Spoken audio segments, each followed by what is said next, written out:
we'll take a seat. Helps us feel tall, alert, relaxed. We'll connect to our Ujjayi breath. We'll use our tailbone and our skull bones as reference points. Reference points to demarcate an entire body core of spaciousness.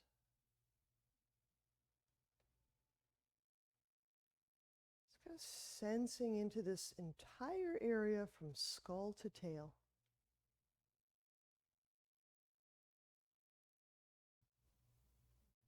Deepening breath.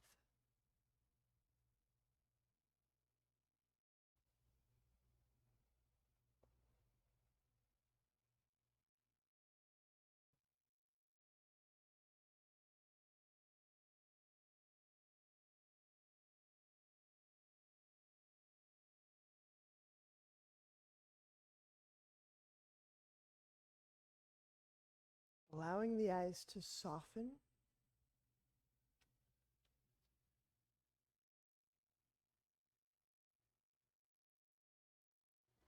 The shoulders, the abdomen.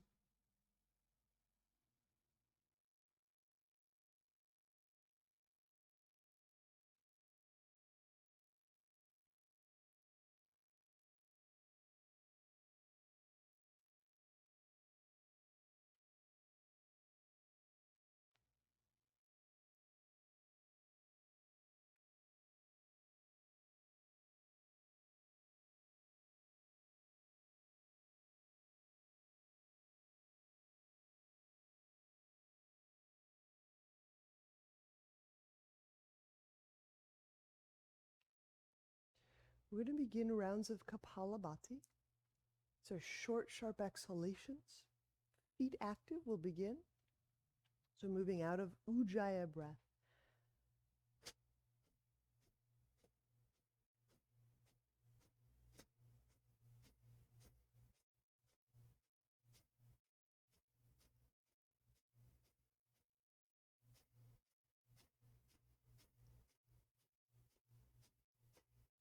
About 10, maybe 20 more pumps.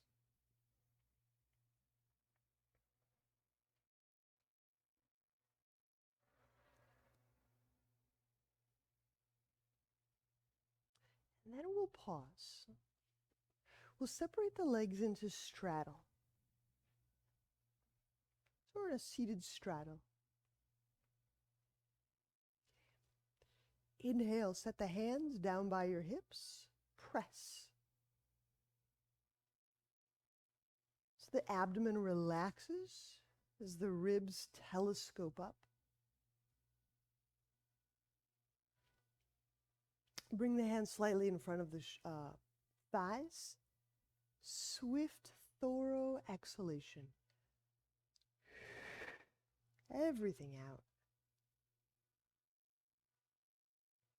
Allow the chin to relax toward the sternum. Draw the belly in and back and up. Glide the shoulders away from the neck.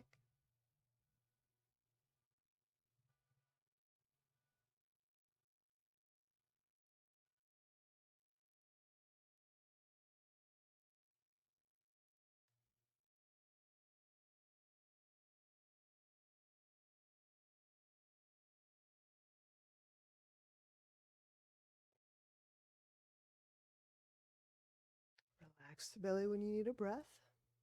Resume just one or two Ujjayi breaths.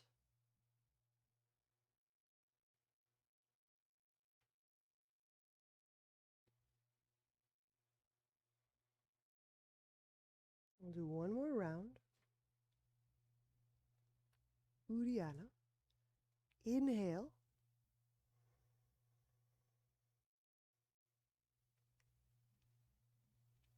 Exhale everything out.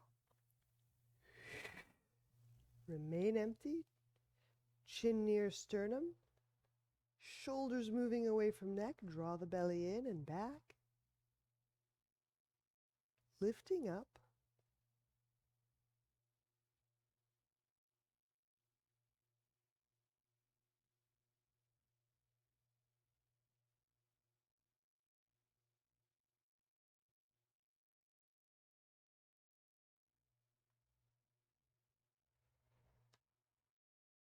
Release when you need to breathe. Inhale, walk way up.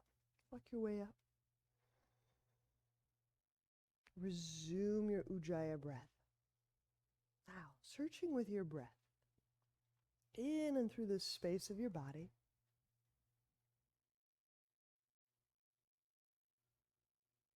It's kind of noticing, feeling the landscape, the contours, the densities, the transparent areas, the valleys, the openness.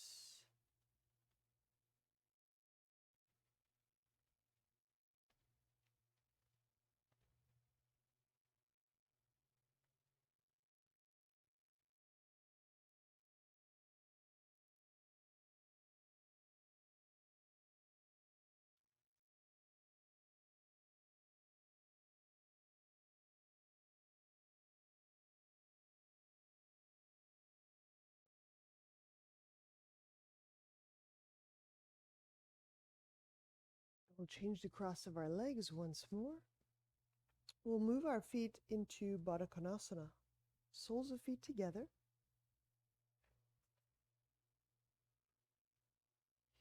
I'll do one more round of Kapalabhati.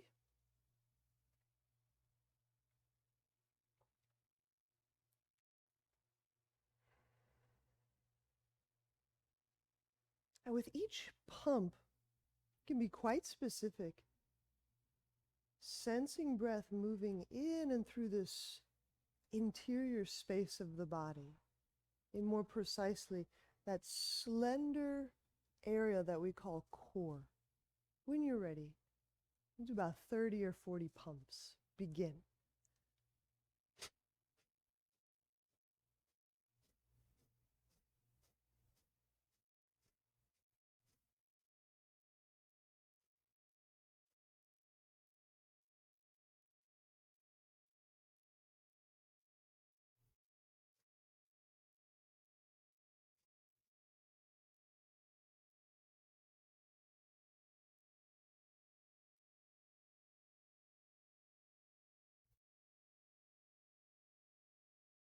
I'll use the hands by the hips. Inhale, pressing down, abdomen softens.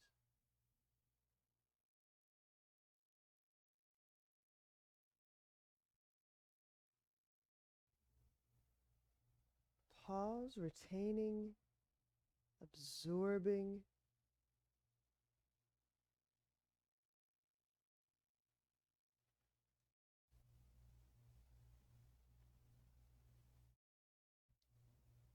Bring hands forward, swift, thorough exhalation. Remain empty, draw the belly in and back.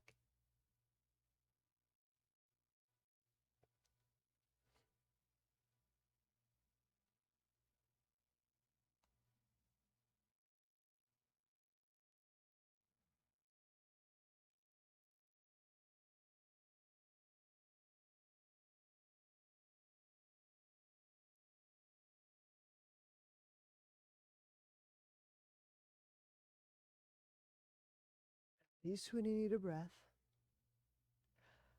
Final round, Uddiyana. We'll start us off, fingertips by the hips. Press, inhale.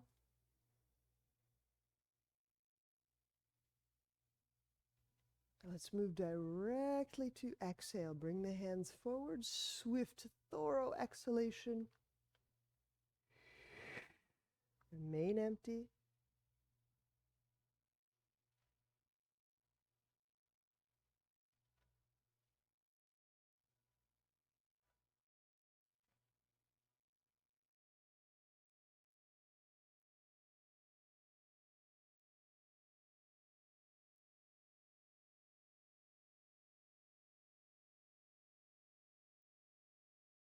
When you release, continue folding forward in Baddha Konasana. Just changing your breath into that Ujjayi breath, those deep inhalations, widening through the ribs.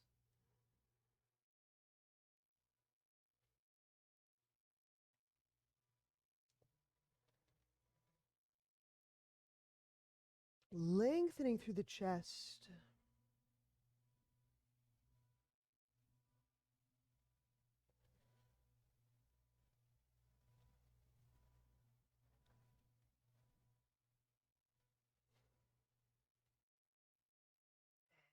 Release. Inhale, walk your way back upright. Help your knees together.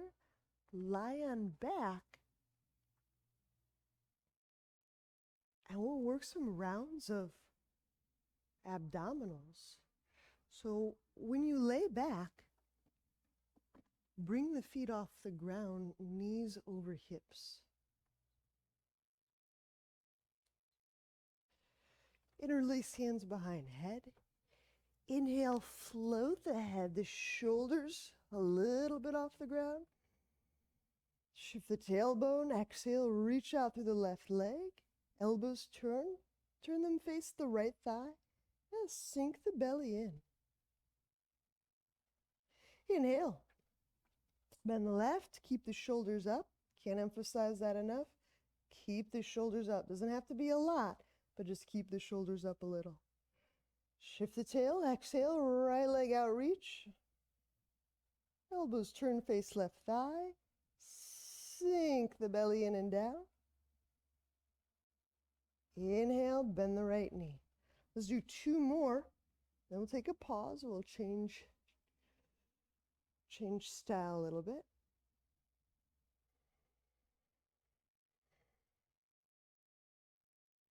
You might get a much clearer sense of pelvic floor involvement by leaving one foot on the ground as you do these.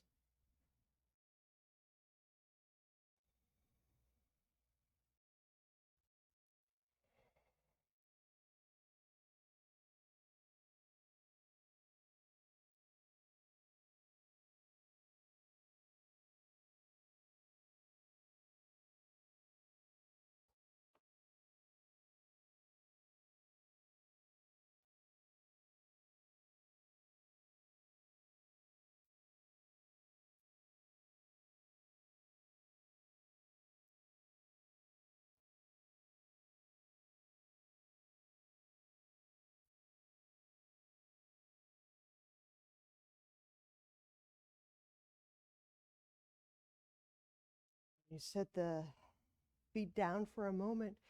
The switch that we'll do is reaching up through the heel. So we'll begin again. Inhale the head, the shoulder blades a little bit off the ground. Shift in the pelvis. Exhale, raise, reach the left heel up. And slightly internally rotate. So you may see your toes turning in a little bit. Elbows reaching toward right thigh. Sink the belly in and down. Inhale, bend the left knee. Keep the shoulder blades up. I can't emphasize that enough. Keep the shoulder blades up. You'll feel your mid-spine, mid-ribs on the ground. Exhale, reach out through the right heel. I'm reaching straight up, rotating in the whole thigh and the leg. It appears that the toes are turning in, but it's the whole leg turning, not just the ankle and the foot. Pull low belly in and down. I'll do a couple more like so. Inhale, keep the shoulder blades up. Exhale, reach up through the left heel, turning the whole leg and thigh inward. Reach up, pull low belly down. Inhale, bend left knee. Exhale.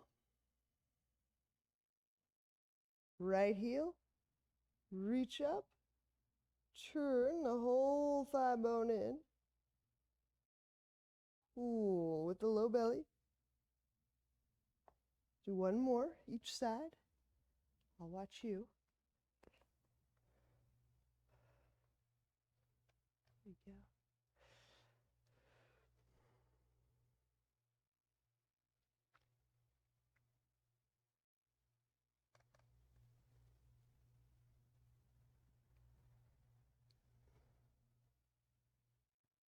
Keep these shoulder blades up because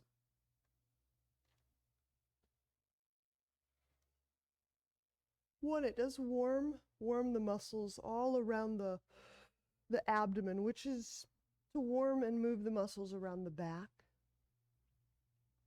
And then two, so we did some back bends yesterday. So just want you to feel how these moves benefit each other across days and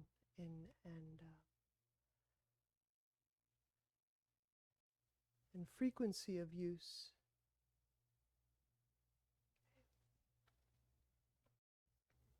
And we'll be working straddle lifting through. So let's bring the legs up and then separate them widely.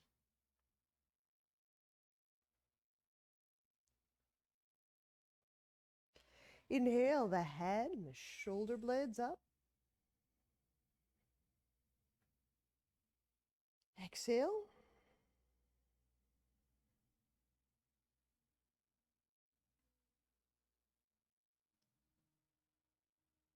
And sinking the belly.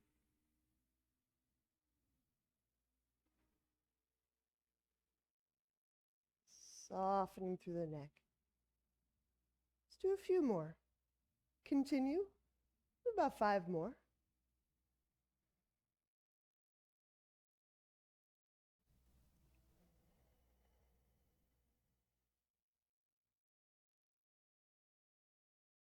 So all of these poses taken together,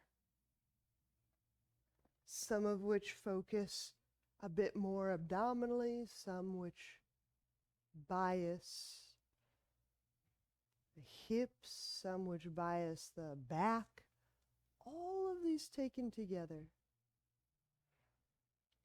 It's about kind of going and moving and, I won't say scouring, but observing and sensing and exploring every bit of the body.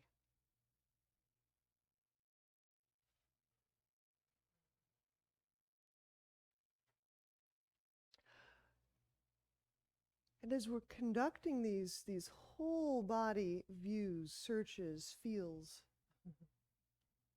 note when or where you feel bothered or even a little bit irritable.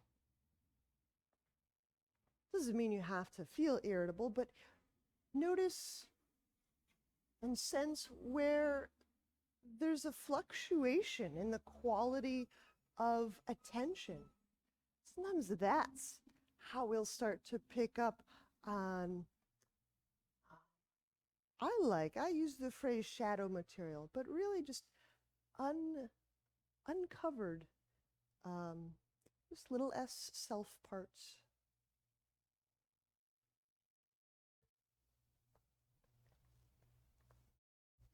So we're consciousness, we're spirits, still sleepy a little bit. The moments we feel bother, they're great indicators. We're just using our body as a place to practice that.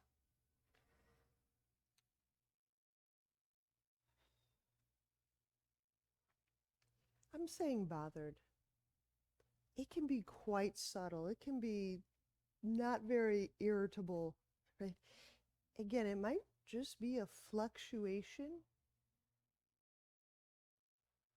in the quality of our attention. Were you able to play with the eyes and the field a little bit yesterday?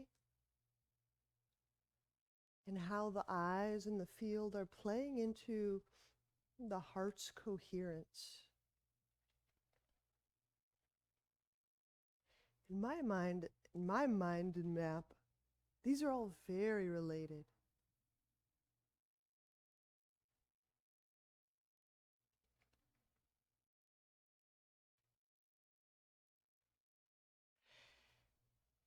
And to investigate a bother helps us feel bothered less. So one of the kind of net results of all of this yoga as we're setting up for bridge is we feel more, we're bothered less. With the feet set up for bridge, inhale. Exhale, shift the tailbone, buttock lifts, spine lifts.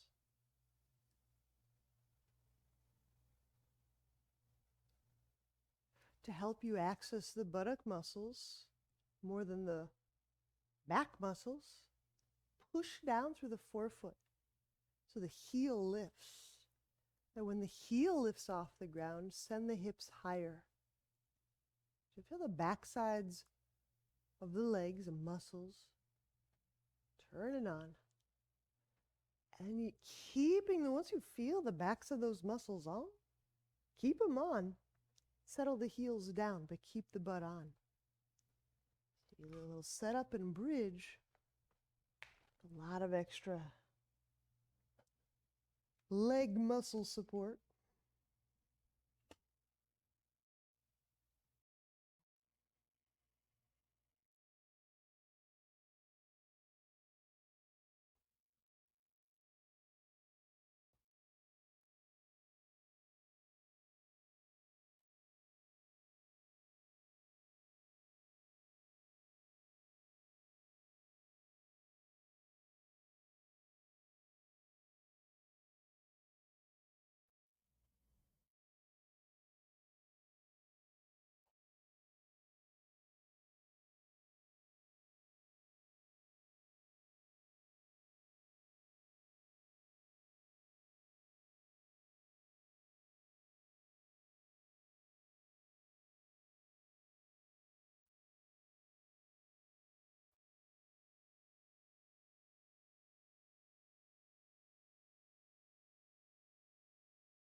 Lower down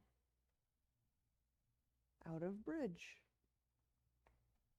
Okay.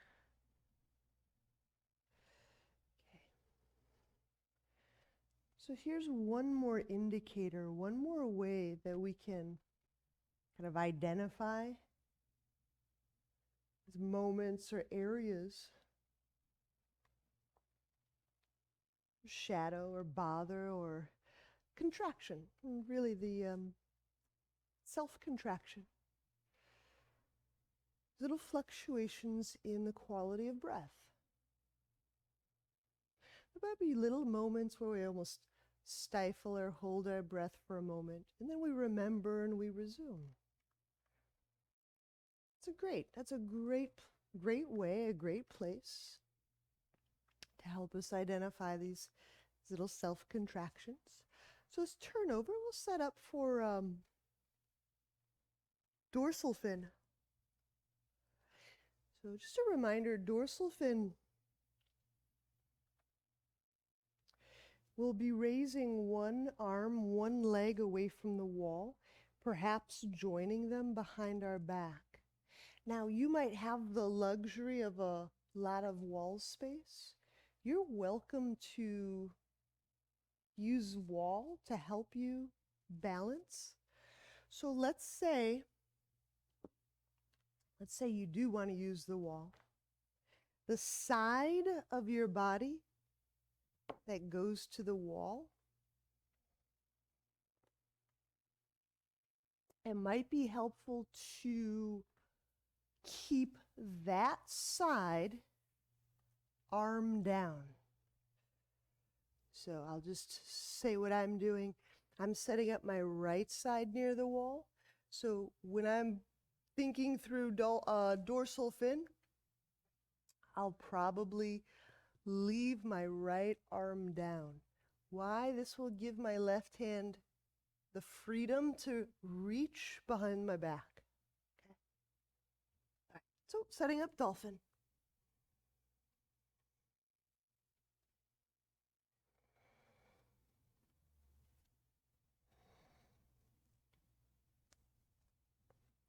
Exhaling, we'll come into dolphin, knees off ground.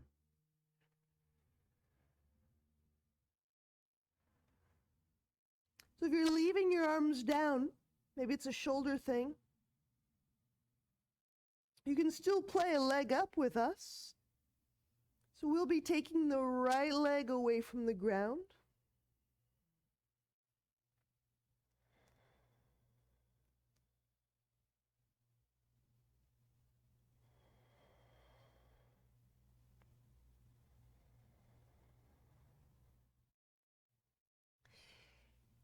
And it's perfectly acceptable, right, to just play with weight shift through the shoulders. That's another way to play with the shoulders.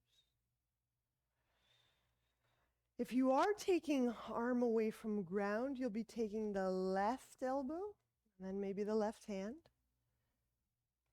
Reach back, search for that ankle if you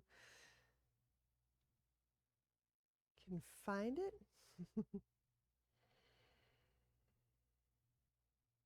So the right leg is up, the left hand is searching for the right foot.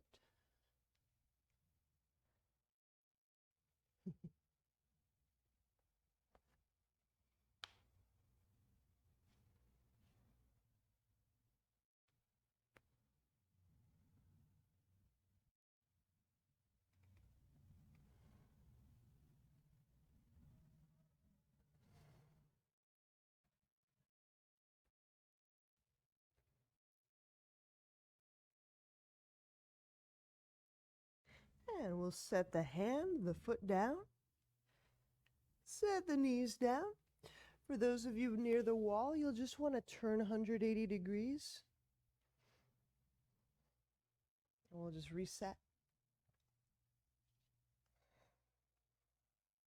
On exhale, here we go. So the leg that's nearest to the wall, if you're using a wall, will be the one we elevate.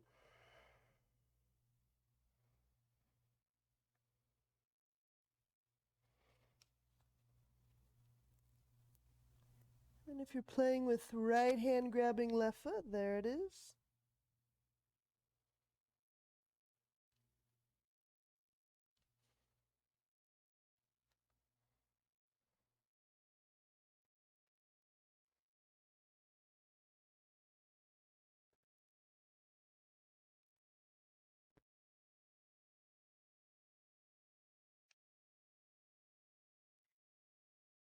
And letting the hand down, the foot down, the knees down.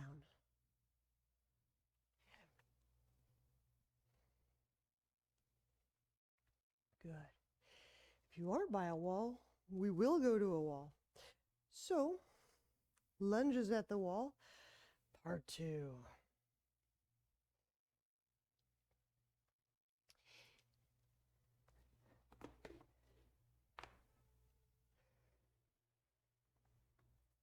I'm going to start with my left side, my left knee rather, tucked into the corner, and foot up the wall, lots of padding. Make it nice.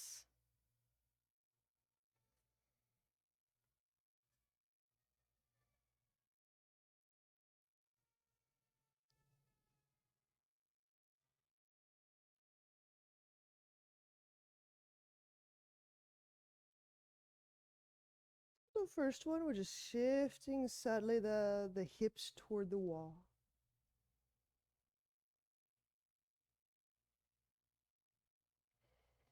Growing through the low back. Okay, part 2. Shift the hips now toward the front heel.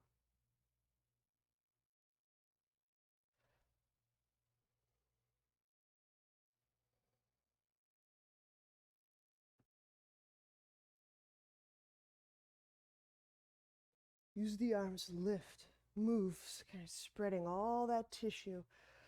And now deeply breathe under all of that tissue. These little fluctuations of breath, fluctuations of attention, emotional fluctuations, right? These are indicators.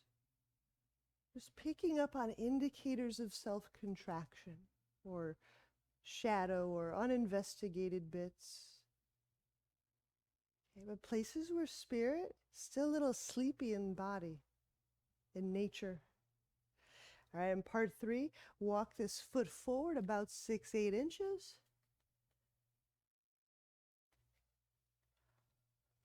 And then we'll lunge forward again.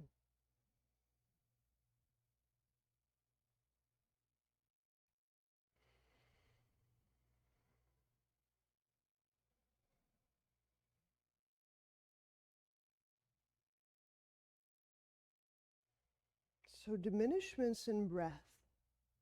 Those moments where we try to just diminish our breath or diminish our attention, or where it wavers.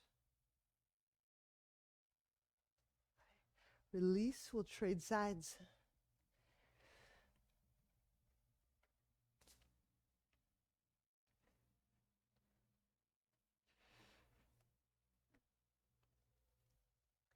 The import of recognizing shadow work is multifold.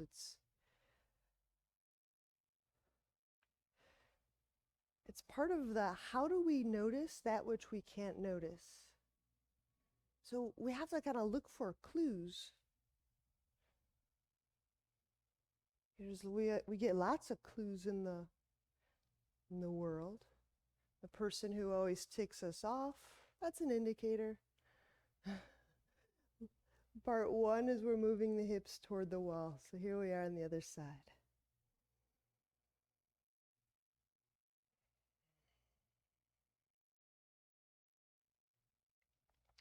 But when we're working on our kind of our individual mat and our individual body,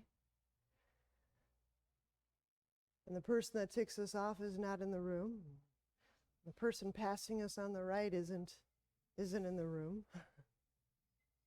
How do we get to know the things that we can't see? We look for these little indicators. To me, they're like little Geiger counters. I look for those little fluctuations. I like this pose, I like this pose. All of a sudden, I didn't like that pose. Ah, interesting indicator. What's there? Part 2, sink the hips up forward, away from the wall. I was breathing deeply and voluminously, and then all of a sudden my breath shrank up. Interesting indicator. What there?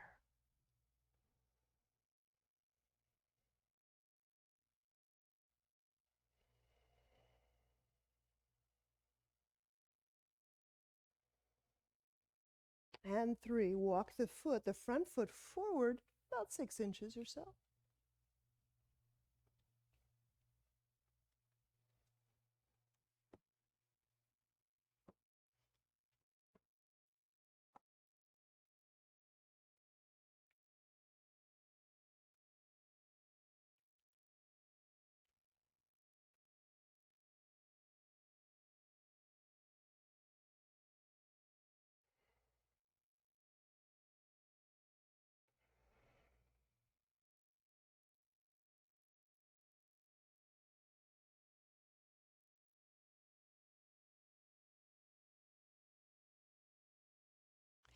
Release. All right, let's move away from the wall.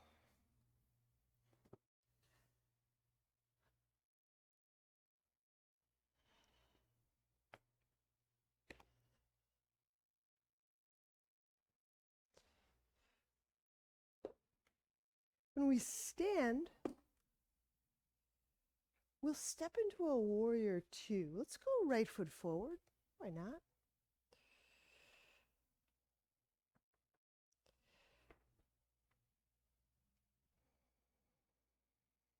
And inhale, reach your arms out to the side. Exhaling, gliding the shoulders down.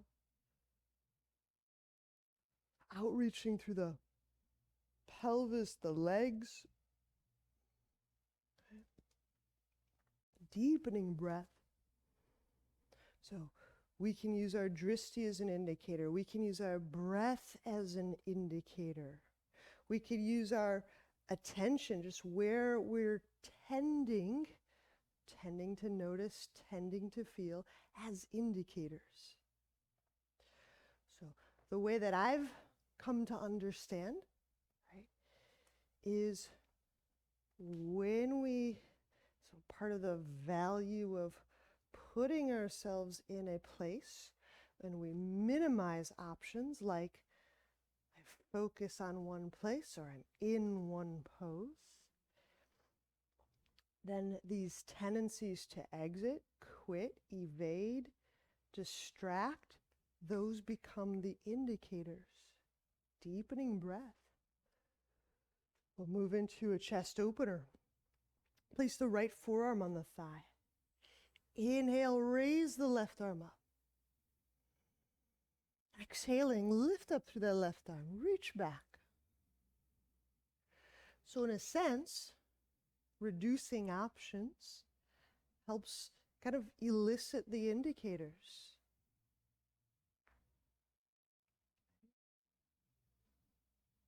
Right, when I'm content, I'm less bothered. This is not at all about stifling our responses. This has nothing, zero, zilch, to do with suppression of impulses, but to notice the impulses in finer and finer ways.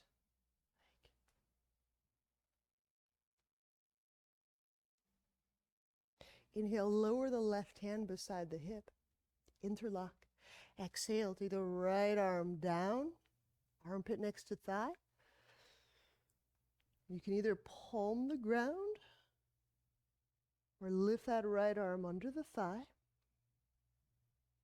Connect. So we go directly into the pose so we can maintain, be in the pose.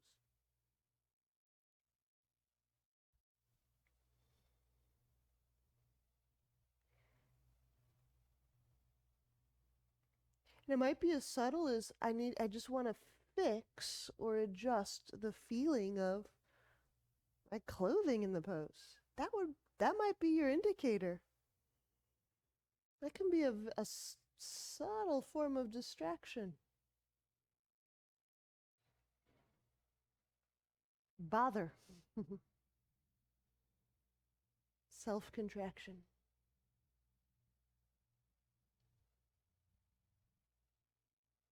Release.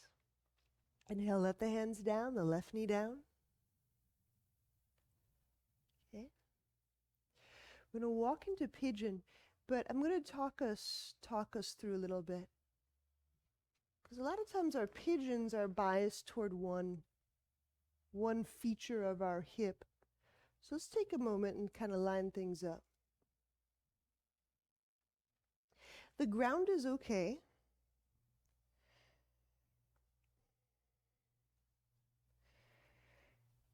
Sometimes what's better is if you have a bolster. I'm going to use 2 blocks. You don't have to do this. If you don't have the props, don't worry about it. I'm going to let my knee and shin be elevated. This does 2 things. It lets my foot be free enough that I can actually hook the foot. Okay. When the foot's being pressed on the ground, most of us will lose those last little bit of little toe extension, active foot. And 2, you can really get the hips kind of moving. They're not stuck to the ground by our weight.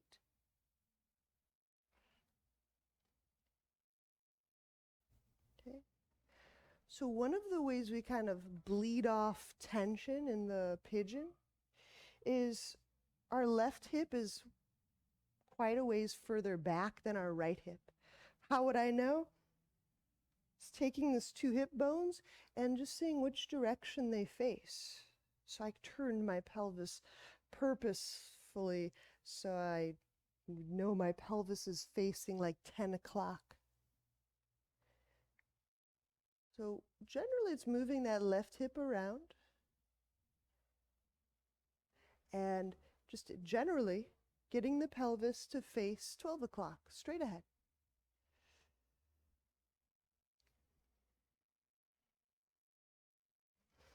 Because the hips are elevated, the right hip's not stuck to the ground, you might feel a little bit more going on in that outer right hip. Combine that with being able to flex that right foot more fully.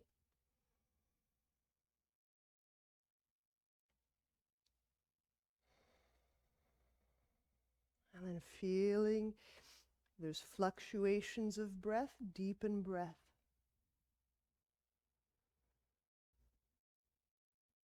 There's a lot of fluctuations in how your eyes rove your visual field. Just let them start to find some area, horizon or a little bit out in front, directly beneath you. But that you can feel the eye movement grow quieter.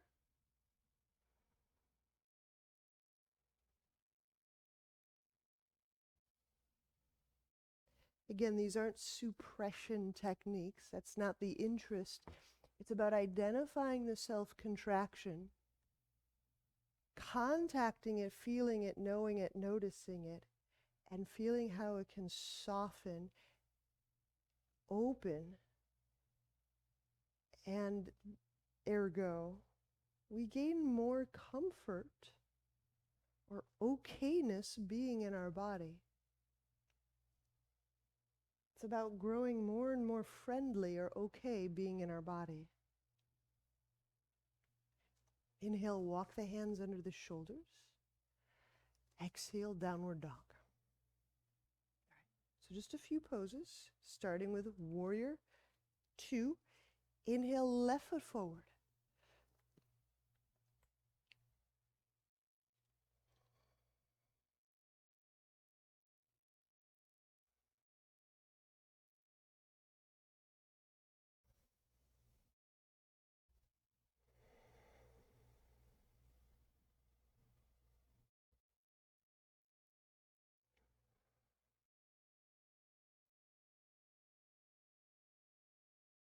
So we get more and more comfortable in high states of arousal. We get very comfortable in low states of arousal.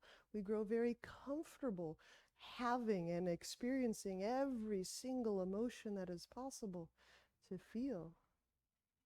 But we get very comfortable in a multitude of energy states, a multitude of emotional states, a multitude of kinetic or postural states, a multitude of focal or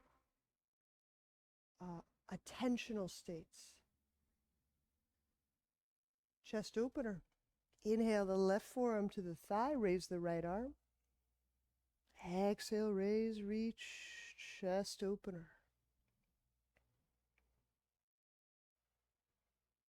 We bias the heart. We breathe into the chest. Do the eyes grow relaxed? Do the eyes start to furtively move this way, that way? Does the head pull up? Am I looking for an out? These are indicators.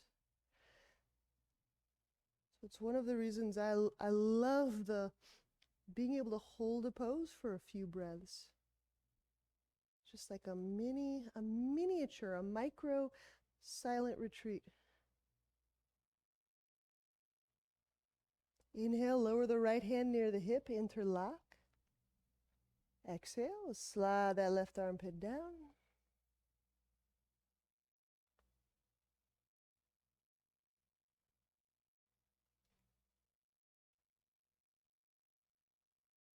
Instead of trying to fix it, just how do I breathe here? How do I soften eyes, deepen breath?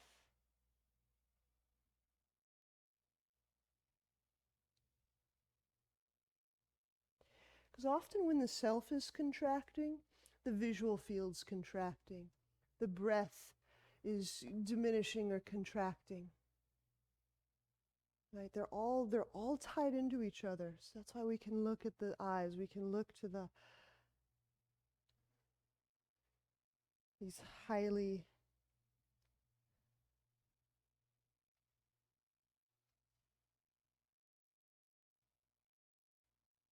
high electric places in the body. All right, release, pigeon. If you've got a bolster or a couple of blocks, go ahead and lift the shin up. If you don't have it, it's okay. If I had a piece of furniture, I might just put my foot up on a couch. Like, that's another way to do it. But it doesn't have to be a big ordeal. I'm just elevating to show that when the foot can freely, without pressure,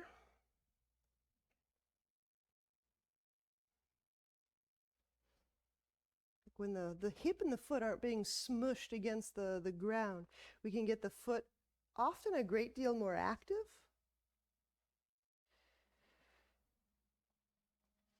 And then just noticing the direction, if you will, of the pelvis. The navel, the bones of the pelvis. Are they forward facing or are they right facing? You might have to walk that right leg around. Walk the right leg behind your hip.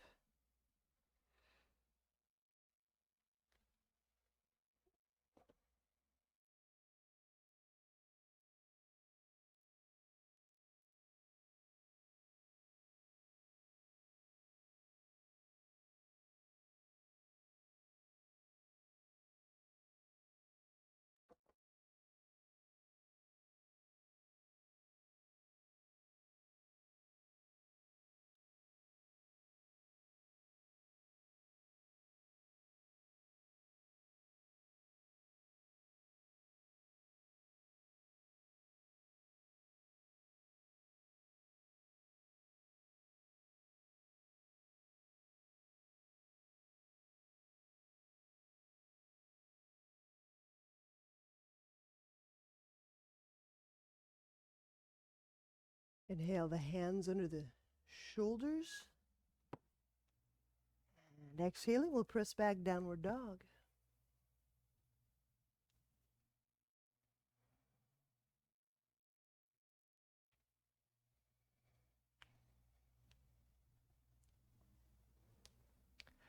All right. Softly set the knees down. We're going to do Virasana or half Virasana. So a couple of things.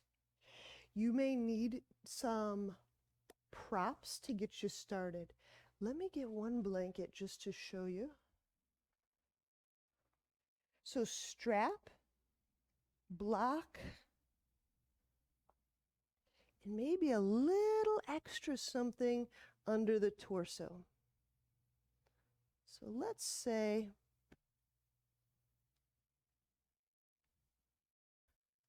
I needed to sit on a block for my knees, let's just say. Okay.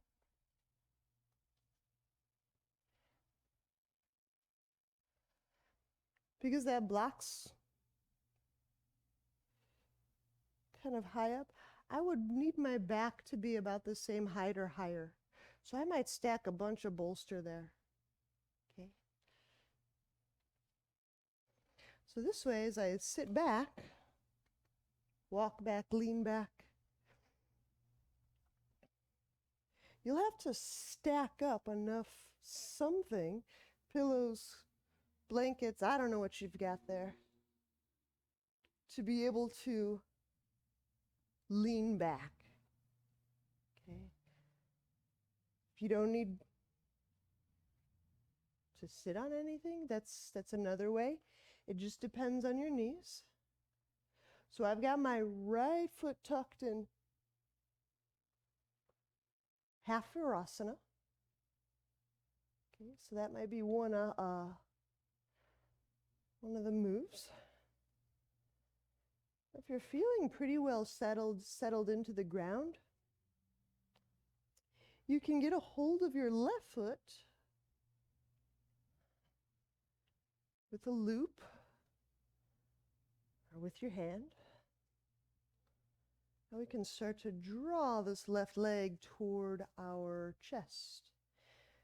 My preference for others, is that your Virasana knee remain in contact with the ground. I don't love it when the knee is flying around in the breeze. So I'll use the props that I need to keep the shin and the knee on the ground.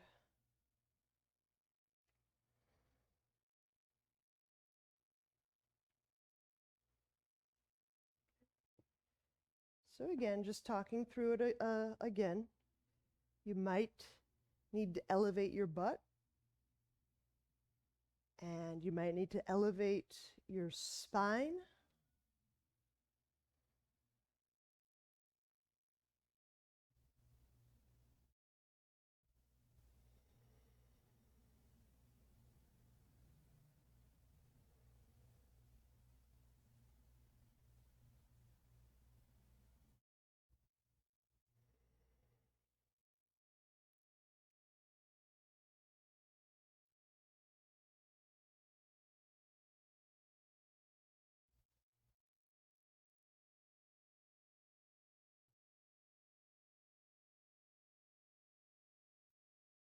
And release. We'll switch sides.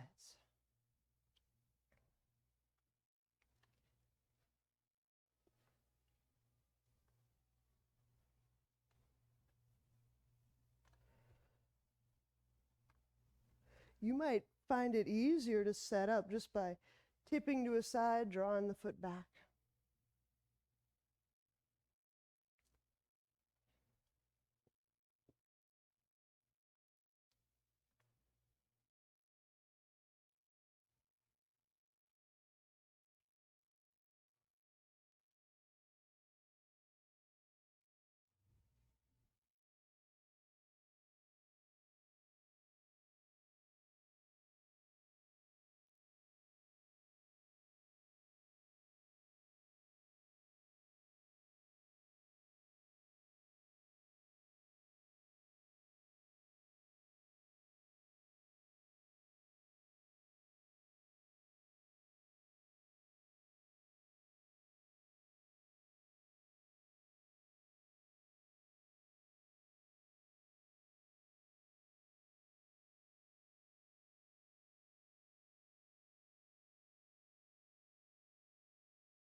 You release.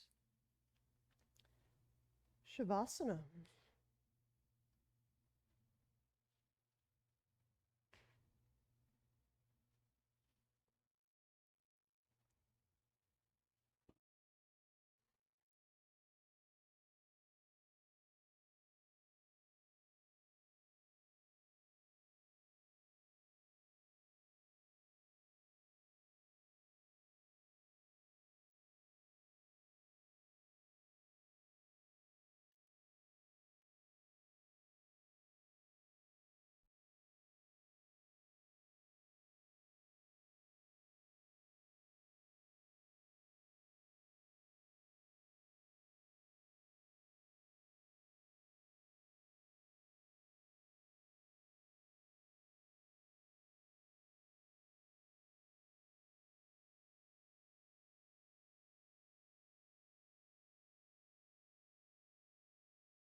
the openness and the expansiveness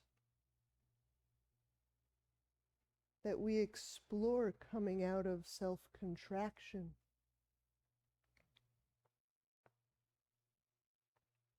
is very precise, and it's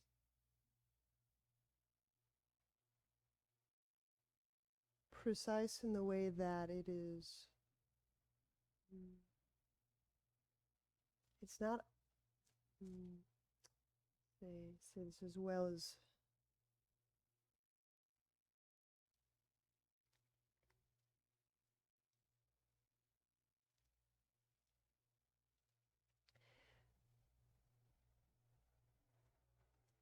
that openness coming out of self-contraction is precisely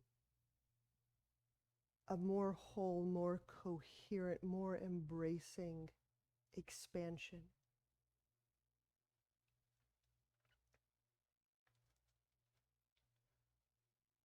So that we don't conflate it with just tending to something else, calling it expansion or release, or just roving over there, out there. It's very precise in that we sense it with our body. The motion is directly connected to our self-contraction. Kind of the movement from self-contraction to openness or expandedness. And it's increasingly more embracing. There's more wholeness and coherence.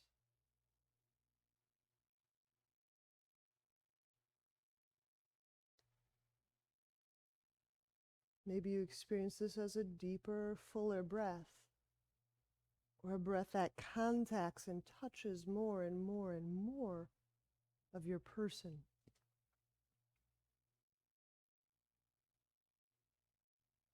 Or a visual field that's quieter and broader.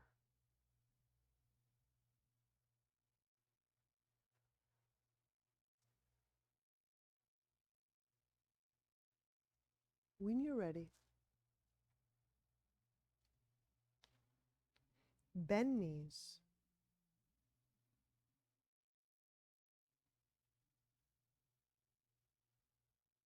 Turn to a side, use both hands, press to seated.